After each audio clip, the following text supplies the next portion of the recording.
cozinha bem quietinha, a casa está, mas vem um barulhinho, o que será que há? Faz brum, faz toque toque, um blim, um crack. Será que tem um mocinho querendo lanchinho, meu macacá?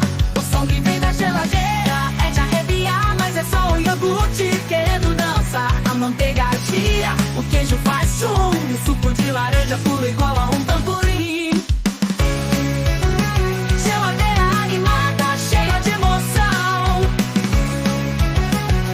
faz a madrugada um grande bailão. A cenoura sussurra baixinho com alface, o tomate dá risada e faz cócega no abacate. O leite canta ópera, a água faz batuque, e o ovo se equilibra no ritmo do sambuque. O som que vem da geladeira é de arremessão, tem festa escondida na refrigeração. O iogurte dança valsa, o pudim faz zum, e a geleia canta alto com o som do atum.